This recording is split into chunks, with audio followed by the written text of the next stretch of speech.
waxaa maanta si rasmi ah xariga looga jaray garoonka diyaaradaha ee Boosaaso kadib xaflad ballaaran oo ka dhacday gudaha madaarka Boosaaso waxaana ka soo qayb galay munaasabadaasi wafdi ka socda dawladda Soomaaliya oo hogaaminayo madaxweynaha Soomaaliya Xasan Sheekh Maxamed, madaxweynaha Puntland Cabdiweli Maxamed Cali Gaas, beesha caalamka, safiirada Talyaaniga iyo Shiinaha, ra'iisul wasaarayaashii hore Soomaaliya, boqorka beelaha Daarood, nabadoono, mas'uuliyiin ka socday dalka deriska, siyaasiyiin, culimaawidiin, dhalinyaro, haween, ganacsato, qurbajoog, maamulka gobolka bari iyo ka degmada Boosaaso oo warbaahinta caalamka iyo kuwa gudaha ay ku marti qaadeen halkaasi. waxaa si rasmi ah xariga uga jaray madaarka Boosaaso madaxweynaha Soomaaliya Xasan Sheekh Maxamuud iyo madaxweynaha Puntland Dr. Cabdiweli Maxamed Cali Gaas iyo safiirada Talyaaniga iyo Shiinaha. madaxweynaha Puntland Cabdiweli Maxamed Cali Gaas oo xafladda ka hadlay ayaa xusay in maanta ay tahay maalin taariikhi ah. waa maalin farxadeed weeye, waa maalin guul ah weeye, waa maalin taariikhi ah. Soomaaliya waa Puntland waa Boosaaso marka maanta oo kale oo guushaas la gaaray waxa ka furan waa mahadnaq weeye.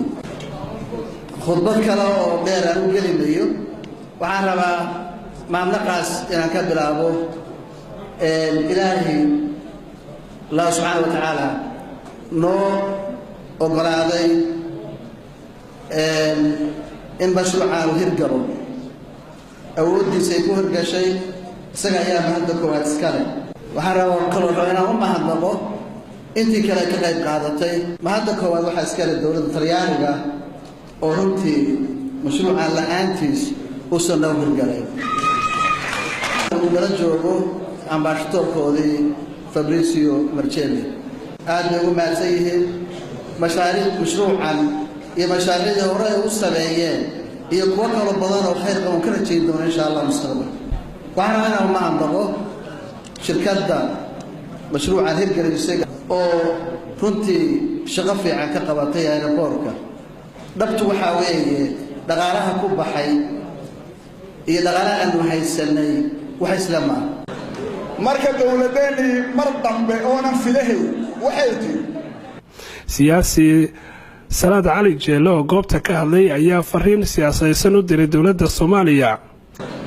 marka dawladeennii mar dambe oonan filahay waxay tiri qof iyo codkiis dhici ma kariyay tiri.